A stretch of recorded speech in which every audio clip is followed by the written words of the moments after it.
At 17 minutes past 9 on the morning of January 22nd, 1943, Second Lieutenant John George was hunkered down within the wreckage of a Japanese defensive position west of Point Cruz.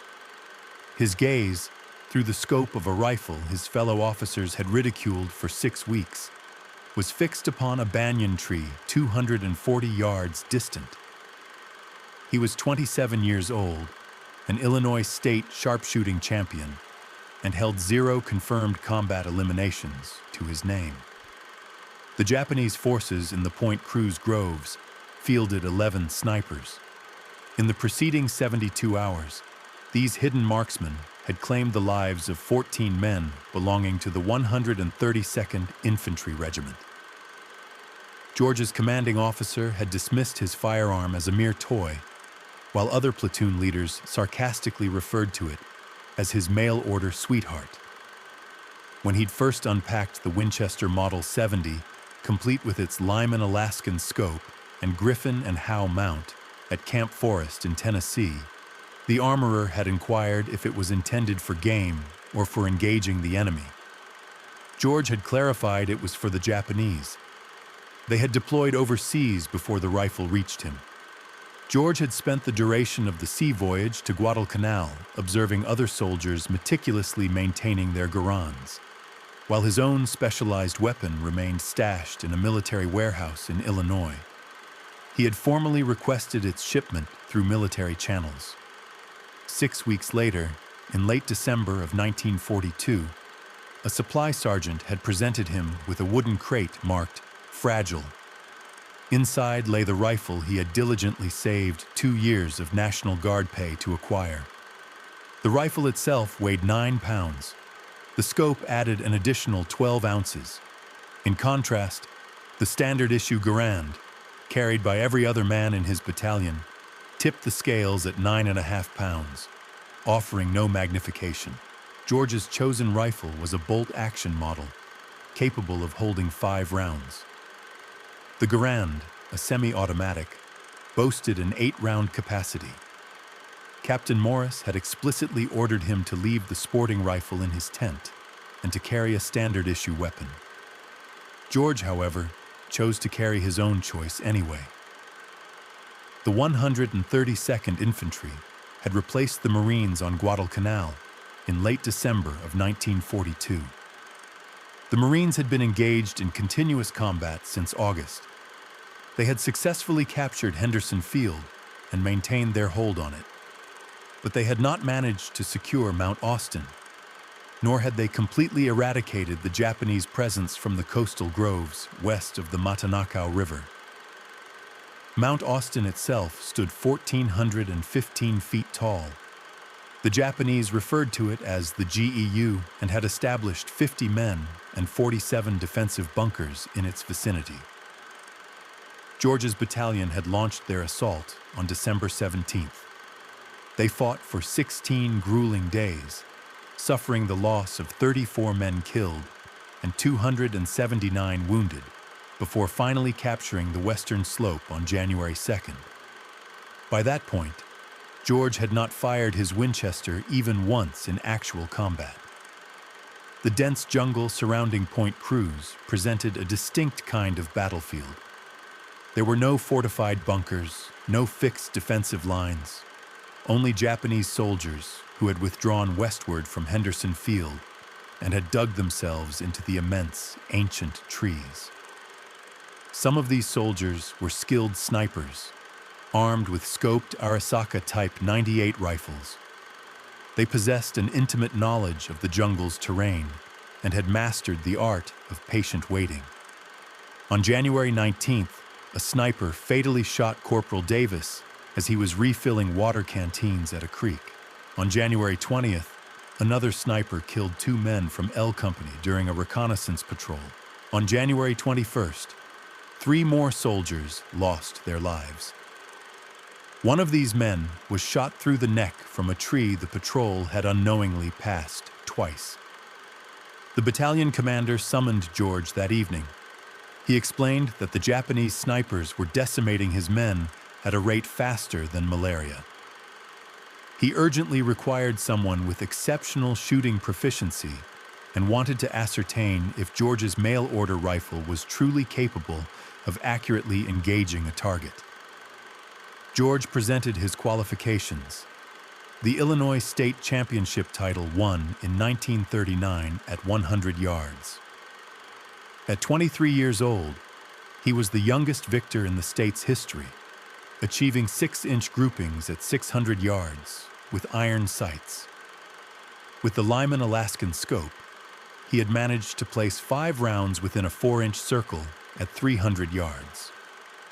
The commander gave him until the following morning to demonstrate his capabilities. If you wish to witness how George's civilian rifle performed against Japanese snipers trained for the rigors of jungle warfare, please consider clicking the like button. Your engagement helps us to share more of these overlooked narratives. Furthermore, please subscribe if you have not already done so. Now back to George. George spent the entire night meticulously inspecting his rifle. The Winchester had been treated with cosmoline for its extended sea voyage, so he meticulously cleaned it once more. He double-checked the scope mounts for any looseness. He loaded 5 rounds of .30-06 hunting ammunition, which he had personally packed back in Tennessee. This was not standard military ball ammunition, but rather the same caliber cartridge that the Garand utilized. At the break of dawn on January 22nd, George moved into his designated position within the remains of a Japanese bunker his battalion had successfully captured 3 days prior. This bunker offered a commanding view of the coconut groves situated to the west of Point Cruz. Intelligence reports indicated that the Japanese snipers were operating from the colossal trees in this sector, specifically the banyan trees. Some of these ancient giants reached heights of 90 feet, with trunks spanning 8 feet in diameter. A sniper could ascend one of these trees before sunrise and remain concealed throughout the day. George had opted to proceed without a spotter or a radio man, bringing only his rifle, a canteen, and 60 rounds of ammunition loaded into stripper clips. He settled into the protective cover of the bunker and commenced scanning the surrounding trees through his scope. The Lyman Alaskan featured a 2.5 power magnification. While not exceptionally powerful, it was sufficient to discern subtle movements within the dense foliage that the naked eye would invariably miss. The jungle was never truly silent. A constant symphony of birdsong, insect calls, and the distant rumble of artillery filled the air. George had trained himself to filter out this ambient noise and concentrate solely on detecting any visual anomalies. He methodically swept the area with his scope, moving from left to right and from the canopy down to the base of the trees. At 17 minutes past 9, he detected it, a branch swaying. There was no discernible wind, just a subtle, almost imperceptible shift. It was 87 feet up in a banyan tree, precisely 240 yards away. George remained utterly still, observing. The branch moved once more. Then he discerned a distinct shape. A man, clad in dark attire, positioned in the fork where 3 major branches converged. The Japanese sniper was facing eastward, intently watching the trail along which George's battalion had been transporting supplies. George carefully adjusted his scope, making 2 clicks to the right to account for windage. He meticulously controlled his breathing. The trigger of the Winchester was exceptionally smooth, requiring a 3.5-pound pull. He had spent countless hours fine-tuning it at Camp Perry prior to the war. Now, he would finally ascertain if a civilian target rifle was capable of eliminating an enemy trained to kill him first. George gently squeezed the trigger. The Winchester recoiled sharply into his shoulder. The report of the shot echoed like a thunderclap through the jungle. 240 yards away, the Japanese sniper convulsed and tumbled from his perch.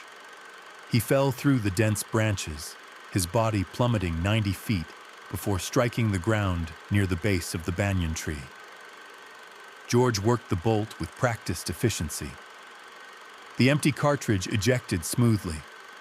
He chambered another round. He kept his scope trained on the tree, patiently awaiting any further movement. There was none. The sniper's partner would undoubtedly be nearby. Japanese snipers operated in pairs, one designated shooter and one spotter. If George had just eliminated the shooter, the spotter was likely still concealed within that tree or in the surrounding foliage. George systematically scanned the adjacent banyan trees. The scope's 2.5 power magnification compelled him to conduct his search with deliberate slowness. Each individual tree had the potential to conceal multiple enemy combatants. The dense jungle canopy cast an intricate network of shadows, rendering any shapes indistinguishable without painstaking observation. At 43 minutes past 9, he located the second sniper. This individual was in a different tree, approximately 60 yards north of the first. This sniper was positioned lower, perhaps 50 feet up the trunk. The Japanese soldier was actively descending, attempting to retreat. He had evidently heard the gunshot and recognized that his position had been compromised. George acquired his target, anticipated the downward movement, and fired.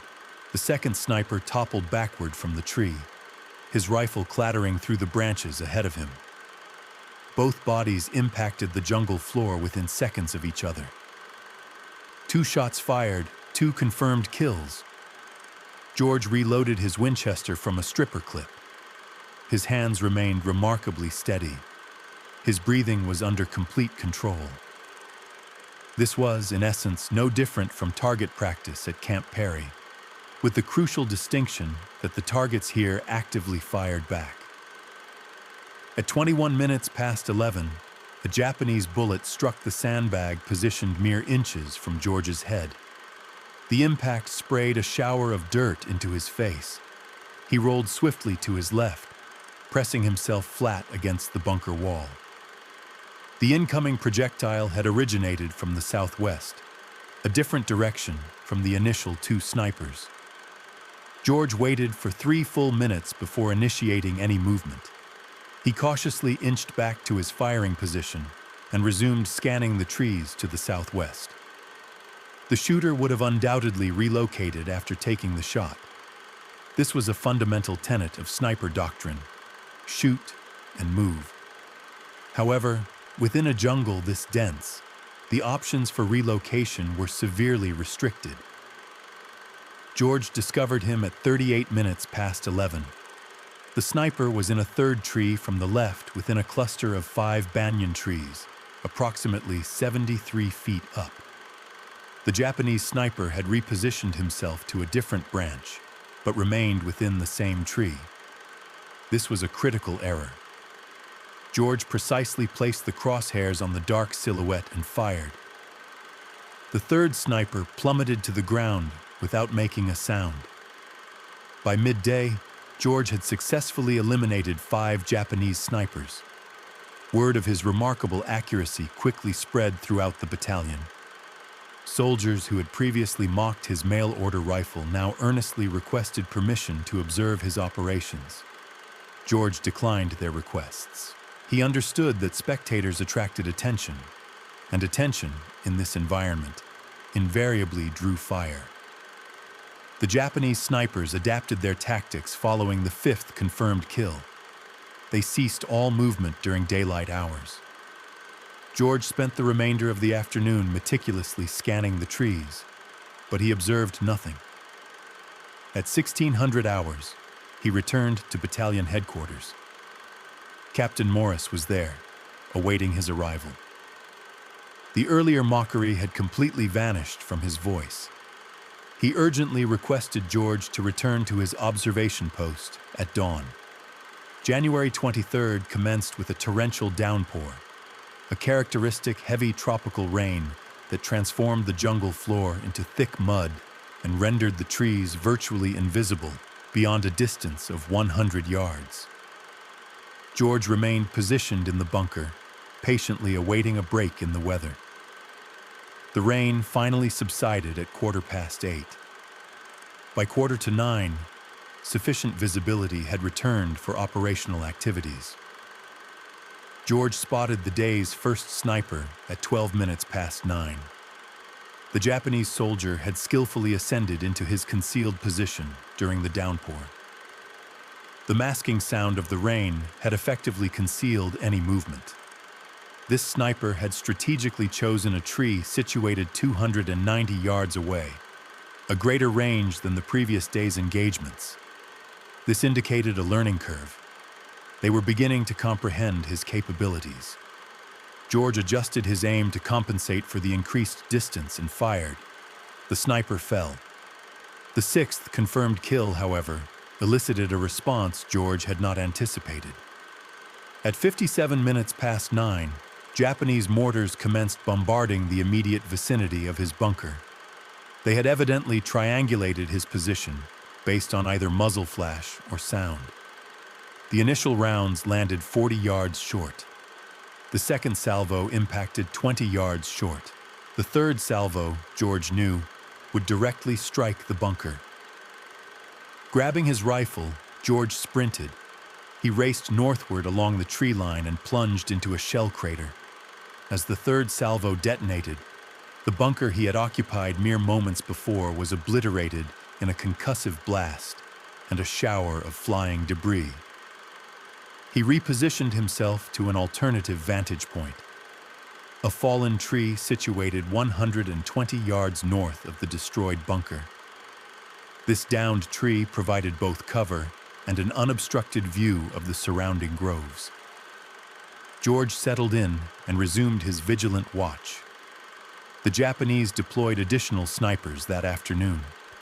They were acutely aware that George was actively hunting them, and consequently, they had begun to hunt him in return. The dynamic of the engagement had fundamentally shifted. This was no longer a matter of simple target practice. It had evolved into a deadly duel. At 14:23, George eliminated his seventh sniper. At 15:41, he accounted for his eighth.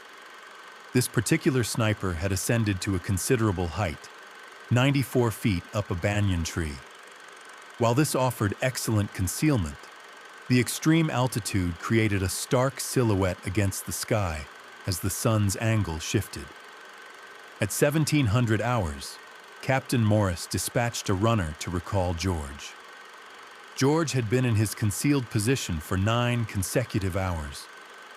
Morris was focused on accumulating kill statistics. George reported 8 confirmed eliminations over the course of 2 days, having expended 12 rounds of ammunition, resulting in 8 confirmed kills and 4 misses. Morris subsequently assigned George to continue his specialized sniper operations, commencing at dawn on January 24th. That night, George meticulously cleaned his Winchester and contemplated the numerical reality. 11 Japanese snipers were actively operating within the Point Cruz groves. 8 were now deceased, leaving 3 remaining.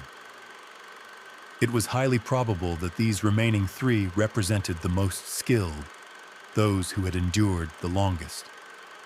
Moreover, they were now fully aware of George's appearance and the specific rifle he carried. George loaded his Winchester with 5 fresh rounds and attempted to rest. At 3 a.m, he abandoned the effort and sat in his tent, the rifle resting across his lap. The rain recommenced at 4:15. By 5:30, it had intensified to such a degree that dawn operations would undoubtedly be postponed. George utilized this unexpected respite to relocate to a new, unforeseen position. Not the bunker, not the fallen tree, but somewhere the Japanese would least expect. He selected a site 70 yards south of his previous location, a cluster of large rocks that the Marines had utilized as a machine gun emplacement back in December. This position afforded excellent cover and overlapping fields of fire into the groves.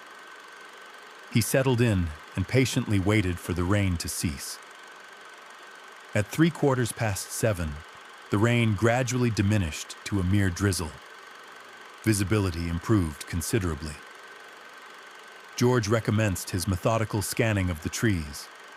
At 8:17 on January 24th, he detected sniper number 9. The Japanese soldier had taken up a position in a palm tree, only 19 yards away. This was unusually low, merely 40 feet up. Most snipers climbed to higher elevations for superior sight lines. This individual had prioritized concealment over altitude. The dense palm fronds provided a natural camouflage that would be virtually invisible from ground level. However, George was not positioned at ground level. He was elevated on the rocks. This advantageous angle provided him with a downward perspective into the fronds. He could discern the dark outline of the sniper's shoulders and head. George acquired his target, meticulously controlled his breathing, and began to squeeze the trigger. Then, he stopped. Something felt amiss. The position appeared too obvious, almost too easy. George had been actively hunting snipers for 3 days. He had successfully eliminated 8 enemy combatants. The remaining 3 would not commit such elementary errors. They would not place themselves in a position where an elevated shooter could easily spot them unless it was a deliberate trap. George lowered his rifle and expanded his search to the surrounding trees. If the sniper in the palm tree was indeed a decoy, the actual shooter would be positioned to observe him, anticipating anyone who took the bait, waiting for muzzle flash, prepared to deliver retaliatory fire. George systematically scanned the trees, moving methodically from left to right and from top to bottom. He meticulously examined every tree within a 300-yard radius of the palm. This meticulous process consumed 11 minutes. At 8:28, he located the true threat. It was a banyan tree positioned 80 yards northwest of the palm, at a height of 91 feet.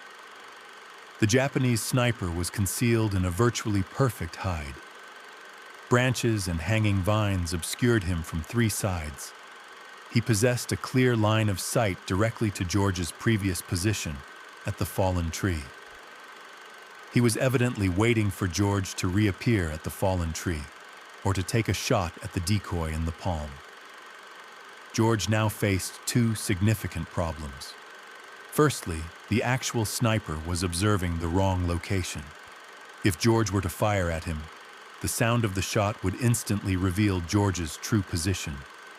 The sniper would then have ample time to relocate and disappear before George could even work the bolt and chamber another round.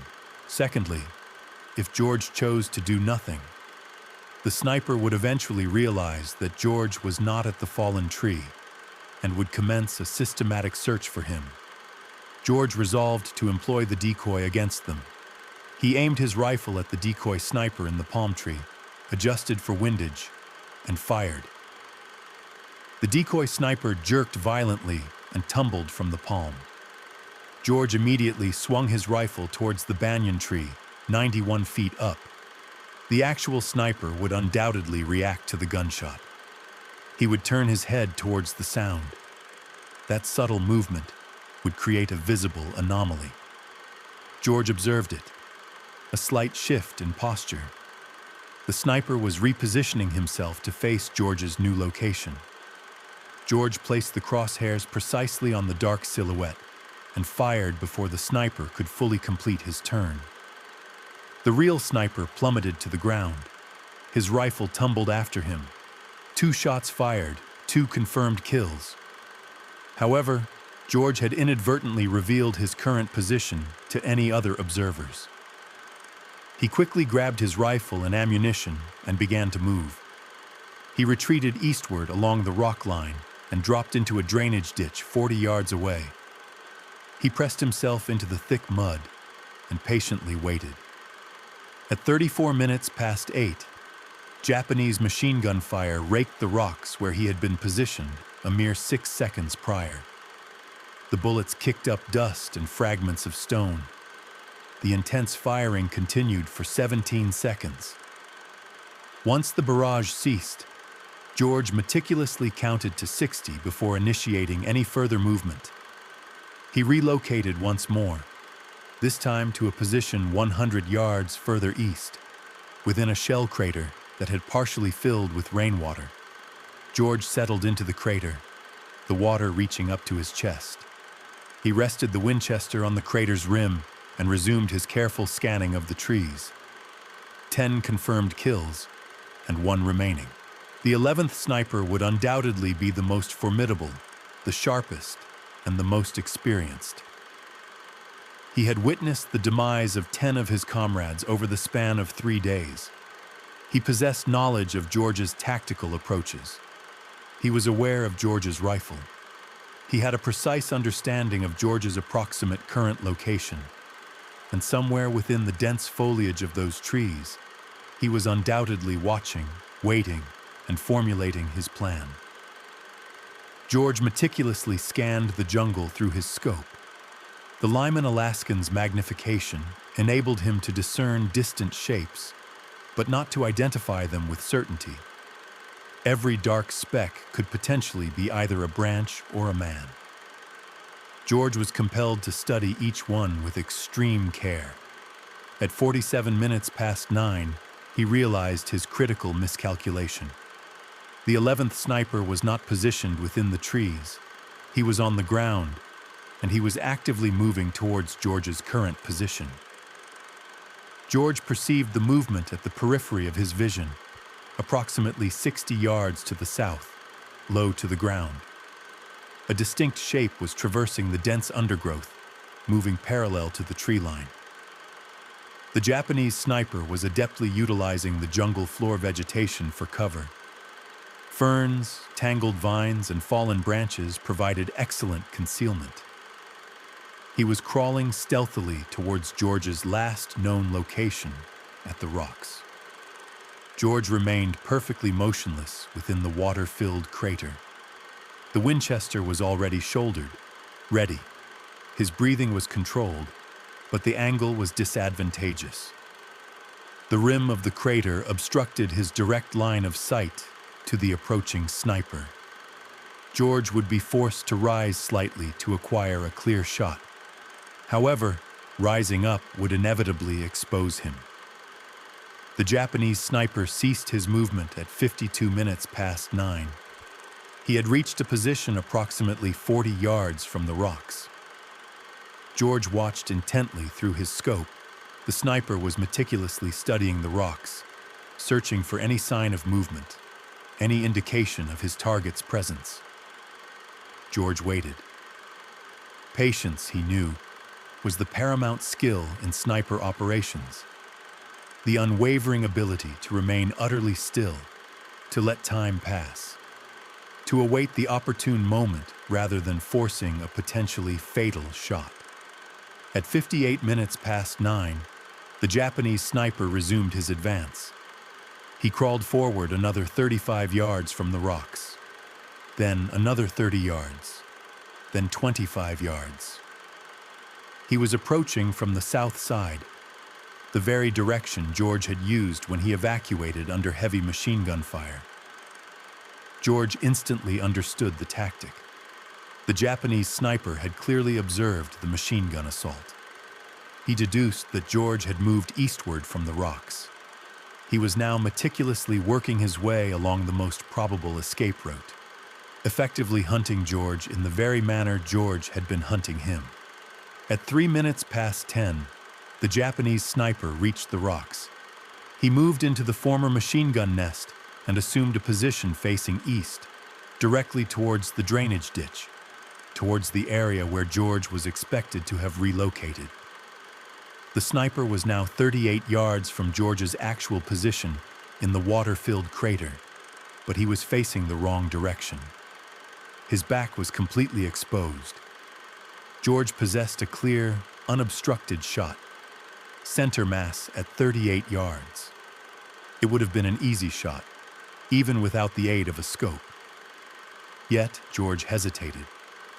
This particular sniper had survived 10 days of relentless American operations within the Point Cruz groves. He had outlasted 10 other snipers. These were men who had met their demise due to critical errors in judgment. This individual would not make such elementary mistakes. The position he occupied within the rocks was far too exposed, far too vulnerable. No experienced sniper would remain in such a precarious location for more than a few fleeting seconds. This, George concluded, had to be another elaborate decoy, another carefully constructed bait position. George maintained his scope's focus on the sniper in the rocks, but simultaneously expanded his peripheral awareness to encompass the surrounding area. If this was indeed bait, the true threat would be positioned to observe it, with a clear line of sight to anyone who dared to take the shot. At 6 minutes past 10, George identified it. A second Japanese soldier positioned 70 yards northwest of the rocks, concealed behind a fallen tree trunk. This soldier was not moving, not repositioning, simply watching, patiently waiting. His rifle was aimed directly towards the drainage ditch, where George was expected to be hiding. 2 men, not one. The 11th sniper had apparently brought reinforcements, or perhaps these were simply the final 2 snipers, designated numbers 10 and 11, working in concert. George made his decision. He realized he could not possibly engage and eliminate both men before they could react. The bolt-action mechanism of the Winchester necessitated working the action between shots, which would provide them with crucial time to locate him and return fire. He required a fundamentally different approach. George slowly lowered himself deeper into the water. He submerged himself until only his eyes and the very top of his head remained above the water's surface. He kept the Winchester pointed skyward, ensuring that no water entered the barrel. Then, he waited. At 13 minutes past 10, the Japanese soldier who had been positioned in the rocks stood up. He had spent 10 minutes meticulously observing the drainage ditch and had detected no sign of movement. He had concluded that George had proceeded further east. He turned and signaled to his partner, who was concealed behind the fallen tree. Both men began moving eastward, maintaining a parallel course, approximately 70 yards apart. They were executing a systematic sweep, intending to either flush George out of hiding or pinpoint his exact position. George remained submerged in the water, utterly motionless. The 2 Japanese soldiers passed by his crater. They were now positioned between George and the tree line. Their backs were completely exposed. George rose silently from the water. Slowly and without making a sound, he brought the Winchester to his shoulder. Water dripped from the barrel, from his uniform, from his face. He aimed at the closer soldier, the one who had occupied the rocks, now 42 yards distant. George fired. The soldier dropped instantly. George worked the bolt, chambered another round, and smoothly swung the rifle towards the second soldier, who was positioned behind the fallen tree. The man was turning, raising his rifle. George fired first. The second soldier fell. 11 shots fired over the course of 3 days. 11 Japanese snipers eliminated. George had effectively cleared the Point Cruz groves of the lethal threat that had claimed 14 American lives in 72 hours. As George emerged from the concave indentation in the earth and retrieved his discharged ammunition casings, a sound arrested his attention, compelling him to a standstill. Voices. Japanese speech emanating from the dense foliage. Several individuals were advancing towards the fallen servicemen. George had neutralized the marksmen, yet these sharpshooters had not been operating in isolation. George retreated back into the cavity. The water within was frigid and silty. He submerged himself until only his eyes remained above the murky surface. He held his Winchester rifle upright, ensuring the barrel remained clear of water. The Japanese dialogue intensified. At least 6 men, possibly more, were converging on the 2 deceased snipers. George discerned the snapping of twigs and the clinking of gear. These were not sharpshooters, they were infantry. A reconnaissance or recovery unit dispatched to retrieve the fallen. George began to count the seconds. The voices ceased at the position of the first casualty, a distance of 42 yards from his concealment. Close enough that he could discern their speech, even without comprehending the language. Subsequently, the voices shifted to the vicinity of the second fallen soldier. More vocalizations, laced with urgency. At 10:28, the voices resumed their movement, not retreating towards the tree line, but progressing towards George's position. They had discovered his trail, footprints in the damp earth, leading from the rocky outcrop to the crater. George had been meticulous regarding noise and movement. However, he had neglected to account for his tracks. George possessed 5 rounds remaining in his Winchester, facing a minimum of 6 Japanese soldiers. Unfavorable odds for a bolt-action rifle. He contemplated his predicament. Remain concealed and hope they passed by, or engage. The voices drew nearer. 30 yards, 25 yards, 20 yards. At 10:31, a Japanese combatant appeared at the rim of the crater, gazing directly down at George. Their gazes locked. George discharged his weapon from the water. The soldier toppled backward. While still submerged, George manipulated the bolt, chambered another round, and then surfaced. 2 more soldiers were now visible at the crater's edge. George fired, cycled the bolt, and fired again. Both adversaries collapsed. 3 rounds remained. George could discern shouts. Additional soldiers were converging on his location. He ascended from the crater on its northern flank, away from the approaching sounds. He sprinted 20 yards and sought refuge behind a toppled tree. Japanese rifle fire erupted through the jungle canopy. Projectiles impacted the ground surrounding the crater and the fallen tree. The enemy soldiers were firing indiscriminately at perceived movement and sound, not at confirmed targets. George maintained a low profile. He surveyed the vicinity through his scope. He detected movement. 2 soldiers were advancing towards the crater, approximately 50 yards distant. George aimed at the lead combatant. He fired. The soldier fell. The second soldier dropped to cover. 2 rounds remained. George heard more voices originating from his rear. The Japanese were attempting to encircle him. One contingent approaching from the south, another from the east. George was on the verge of being outflanked. He made his determination. He could not prevail in a direct confrontation with a bolt-action rifle against numerous adversaries armed with semi-automatic weaponry. His objective was to disengage and retreat towards the American lines. George secured his rifle and moved north. He sprinted through the dense jungle undergrowth. Vines ensnared his boots. Branches lashed at his face. Japanese rifle fire pursued him. Rounds whizzed past, striking trees and kicking up dirt.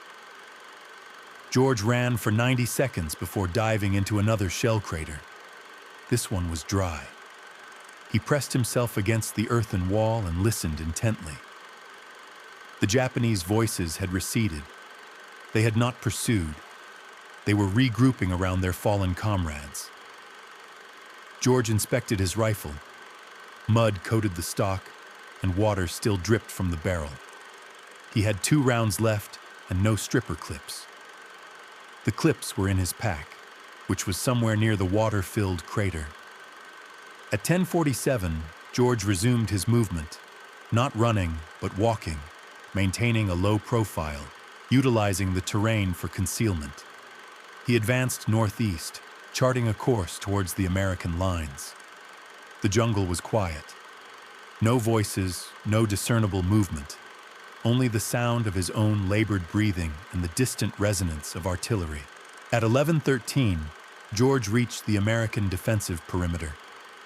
A Marine sentry challenged his presence. George identified himself. The sentry granted him passage. George proceeded to the battalion headquarters and reported to Captain Morris. Morris requested a comprehensive debriefing. George provided the details. 11 Japanese snipers eliminated over 4 days.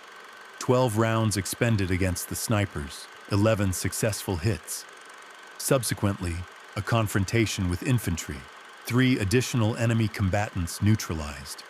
5 rounds expended in that engagement.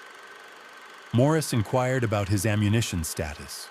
George reported he was down to 2 rounds. Morris questioned the condition of the rifle. George stated it remained functional but required cleaning. Mud had infiltrated the action, and water was present in the barrel. Morris instructed George to clean his rifle and obtain rest. No operational duties were scheduled for the following day. The battalion was slated for eastward redeployment. The Point Cruz groves were no longer a primary objective. The Japanese forces were undertaking an evacuation of Guadalcanal. Intelligence suggested the withdrawal would be completed within 2 weeks. George returned to his tent. He field-stripped the Winchester and dedicated 2 hours to meticulously cleaning every component. He applied cosmoline and gun oil. Patches were passed through the barrel until they emerged clean. He examined the scope mounts, adjusted the eye relief, and loaded 5 fresh rounds. At 1400 hours, an order arrived from division headquarters. The battalion commander wished to confer with George. George proceeded to headquarters, harboring reservations about whether Morris had submitted a negative report concerning unauthorized engagement, excessive ammunition expenditure, and operating independently without support. Instead, he encountered Morris and 2 other officers awaiting his arrival. One of them was Colonel Ferry, the regimental commander. Ferry posed a single inquiry. Could George impart his expertise to train other men to replicate his accomplishments? George responded that he could endeavor to do so, but it would necessitate time, rifles equipped with optics, and individuals already possessing shooting proficiency. Ferry indicated that division possessed 14 Springfield rifles equipped with inertial scopes, sniper rifles previously utilized by the Marines, and that Ferry commanded 40 men within the regiment who had achieved expert marksman qualification prior to deployment.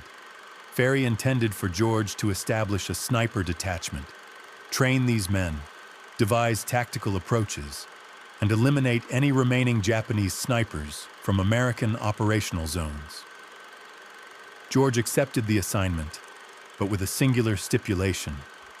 He wished to retain possession of his Winchester. Ferry approved the request. George kept his Winchester Model 70. The 14 Springfield rifles with inertial scopes were allocated to the men George would instruct. Training commenced on January 27th. George assembled 40 men at a rudimentary firing range located 2 miles east of Henderson Field. On paper, the men were expert marksmen, having qualified with iron sights at distances up to 500 yards. However, none possessed combat experience as snipers, nor had any taken a life from concealment. George initiated instruction with fundamental principles: breath control, trigger manipulation, and wind assessment. The Springfield rifles, weighing 11 pounds with the inertial scopes, were heavier than the Garand and George's Winchester. This added weight contributed to rifle stability, but proved fatiguing during prolonged firing sequences. George advised them to utilize any available support, such as rocks, logs, or sandbags. The jungle rarely afforded ideal firing positions, necessitating the adaptation to the terrain and the creation of stable platforms from whatever materials were at hand. Range training extended for 3 days. George directed the men to engage stationary targets from 100 to 400 yards, followed by moving targets, and subsequently, targets partially obscured by foliage. By January 30th, 32 out of the 40 men demonstrated the ability to consistently strike man-sized targets at 300 yards under field conditions. George organized them into 16 two-man teams, comprising a shooter and a spotter. The spotter carried binoculars and a rangefinder, tasked with identifying targets and providing security while the shooter engaged. Following each engagement, the roles could be interchanged, thereby maintaining proficiency for both individuals and mitigating the vulnerability of relying on a single shooter. On February 1st, George led 4 teams into the field. Their objective was to neutralize Japanese positions west of the Matanakaw River. Intelligence indicated the presence of small groups of Japanese soldiers still operating in that sector, not snipers, but infantry stragglers who had not yet departed. The 4 teams moved into position at dawn. George was paired with a spotter named Corporal Hayes. They established a vantage point on elevated ground, overlooking a trail utilized by the Japanese for resupply.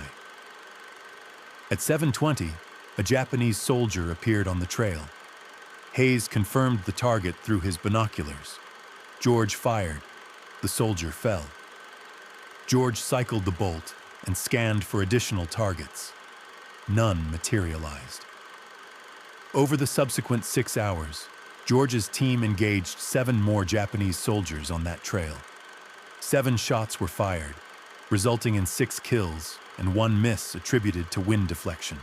The remaining 3 teams reported comparable outcomes, with a total of 23 Japanese soldiers eliminated that day and 0 American casualties. The sniper detachment continued its operations through early February. By February 9th, the unit had accounted for 74 Japanese soldiers. This figure was conservative, representing only confirmed kills where the body was observable. The Japanese evacuation was accelerating during this period. Destroyers were arriving under the cover of darkness to transport troops from Cape Esperance, located at the western extremity of Guadalcanal. American forces advanced westward to disrupt the evacuation, but the Japanese mounted effective rearguard actions. George's sniper detachment was tasked with eliminating Japanese personnel covering the retreat routes. On February 7th, while operating near the Tanam-Boa River, George was struck by a Japanese rifleman. The projectile impacted George's left shoulder, spinning him around and knocking him to the ground. Hayes dragged George to cover and called for a corpsman. The wound was serious, but not fatal. The bullet had traversed muscle tissue without striking bone or major blood vessels. George was evacuated to a field hospital near Henderson Field. Medical personnel cleaned the wound and sutured it closed. They informed George that he would recover but required rest, with no combat operations for at least 3 weeks. George spent 2 weeks at the field hospital. During this period, the Japanese concluded their evacuation of Guadalcanal. On February 9th, American forces reached Cape Esperance and found it deserted. The campaign had concluded. George's sniper detachment had been operational for 12 days, accounting for 74 confirmed kills with 0 friendly casualties during their sniper missions. The detachment received official commendation from division headquarters. Colonel Ferry recommended George for the Bronze Star. However, George's wartime service was not yet complete. While he recuperated at the field hospital, orders arrived from Pacific Command. The Army required experienced combat officers for a new assignment, something in Burma, a classified operation. George volunteered. By March, George was en route on a transport ship, sailing westward across the Pacific. His Winchester Model 70 was secured in a waterproof case within the cargo hold. The Lyman Alaskan scope was enveloped in oilcloth. George was unaware of the specifics of the Burma mission, only that it entailed jungle warfare, extended long-range patrols, and operations behind Japanese lines. Scenarios where an individual wielding a rifle capable of engaging targets at 600 yards might prove valuable. The transport reached India on April 3rd. George and 200 other officers received briefings regarding their deployment. They would be integrated into a new unit, comprising 3,000 men in total. The unit had not yet been officially designated, but the soldiers referred to themselves by a different appellation: Merrill's Marauders.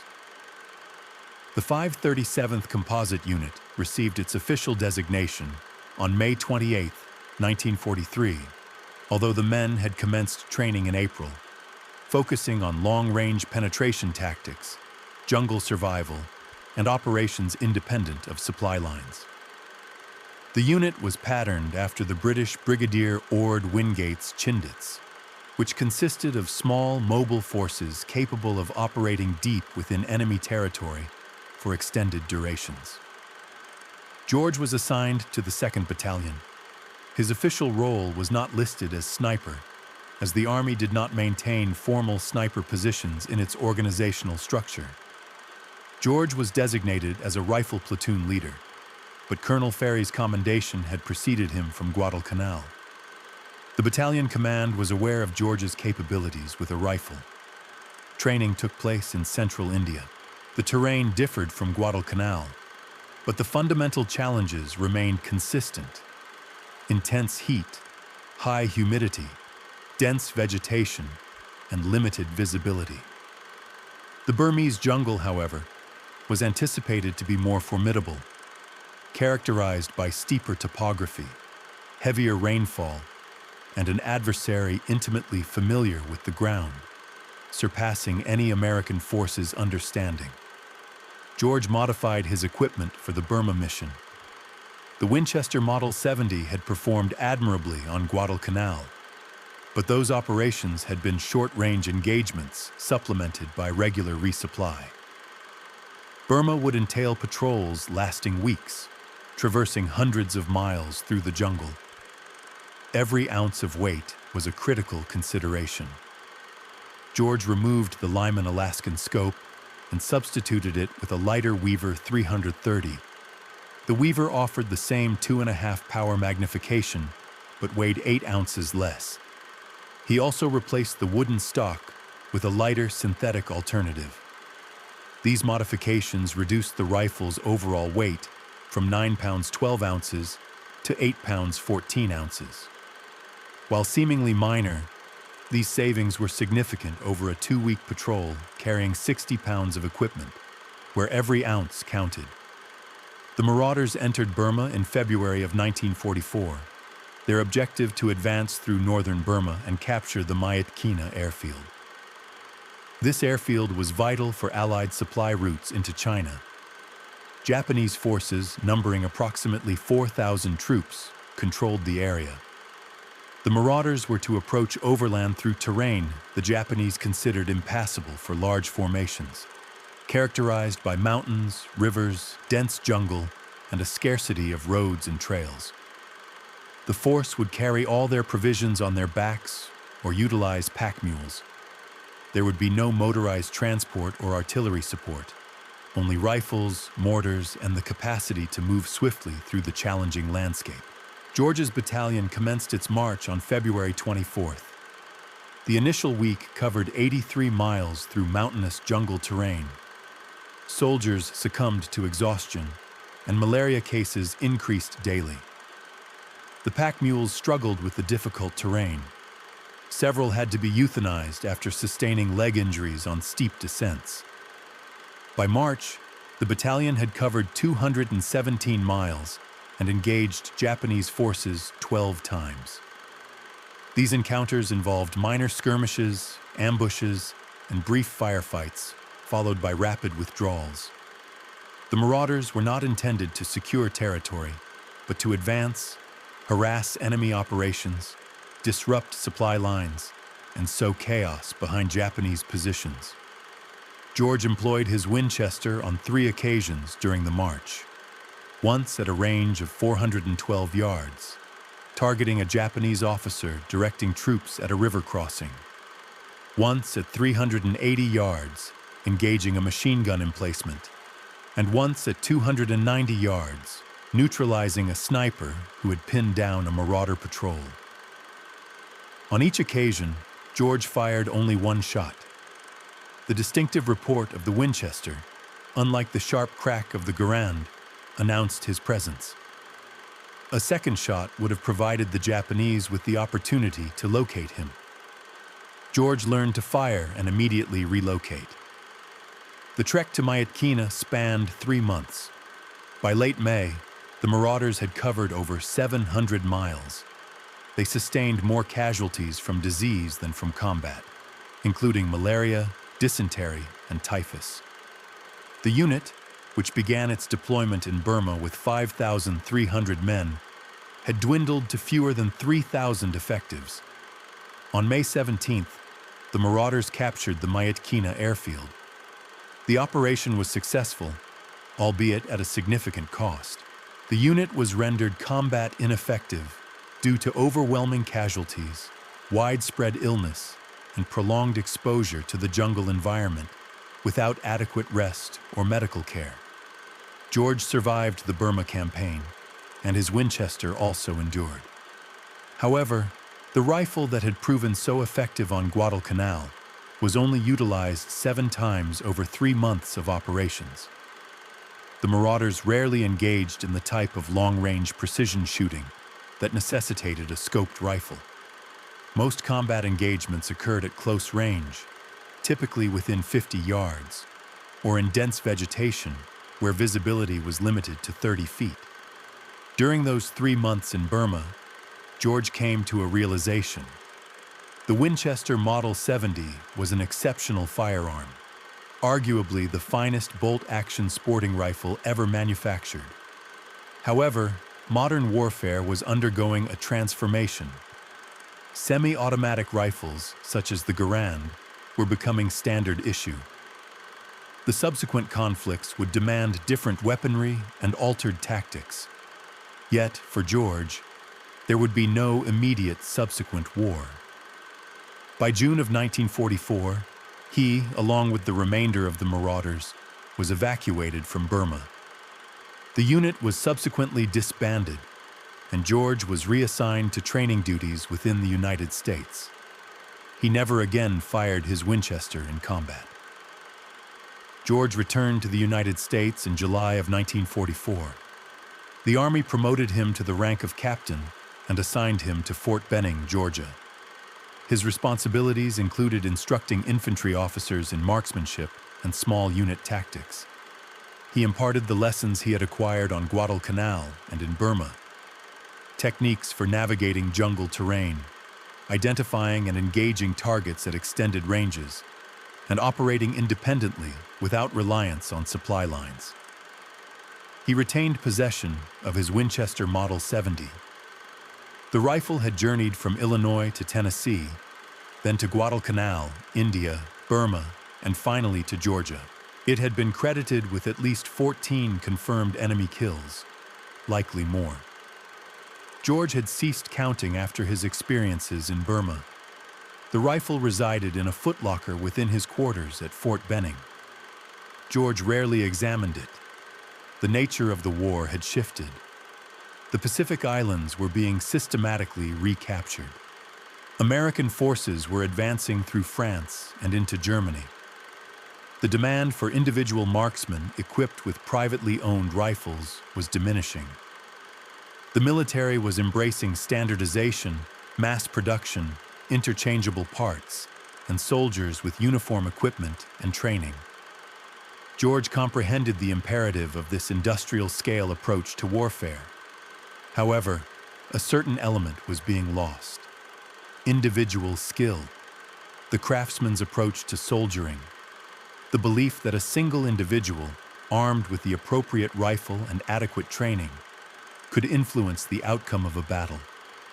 George was honorably discharged from the Army in January of 1947, holding the rank of lieutenant colonel and bearing 2 Bronze Stars, 1 Purple Heart, and the Combat Infantryman Badge. He returned to Illinois and enrolled at Princeton University under the provisions of the GI Bill. He pursued studies in political science, graduating with highest honors in 1950. Following his tenure at Princeton, George spent 4 years at Oxford University, followed by an additional 4 years in British East Africa, where he engaged in the study of regional politics and institutions. He eventually established his residence in Washington, D.C., serving as the executive director of the Institute of African American Relations. Subsequently, he joined the State Department's Foreign Affairs Institute as a consultant and lecturer specializing in African affairs. During these years, George maintained public silence regarding his experiences on Guadalcanal and in Burma. While colleagues were aware of his service in the Pacific, they were unaware of the events at Point Cruz, the Japanese snipers, or the Winchester Model 70 that remained in a case at his home. In 1947, George resolved to document his experiences, not for publication, but as a personal record. He aimed to preserve details regarding the weaponry and tactics of jungle warfare, while the memories were still vivid.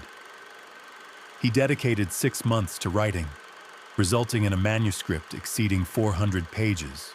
A contact at the National Rifle Association, upon reviewing the manuscript, suggested its publication.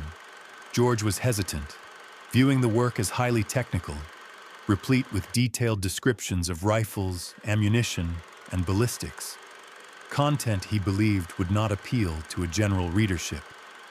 However, the NRA persuaded him.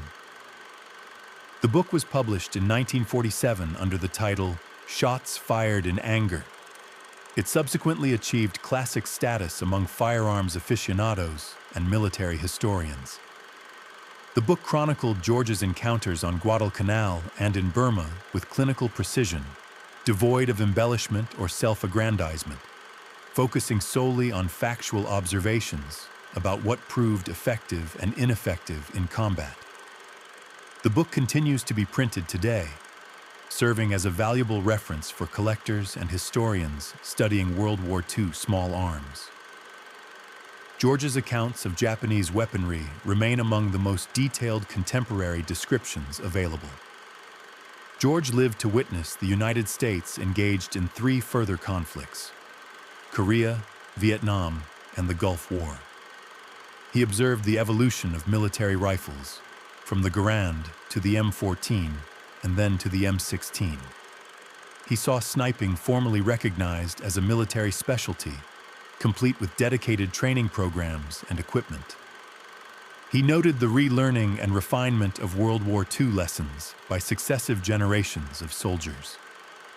John George passed away on January 3, 2009, at the age of 90. The Winchester Model 70, the rifle that had accounted for Japanese snipers on Guadalcanal, was subsequently donated to the National Firearms Museum in Fairfax, Virginia. Nestled behind glass, a plaque details its storied past. The majority of onlookers stride by, unheeding. At first glance, it appears as just another antique hunting firearm, yet it's far more.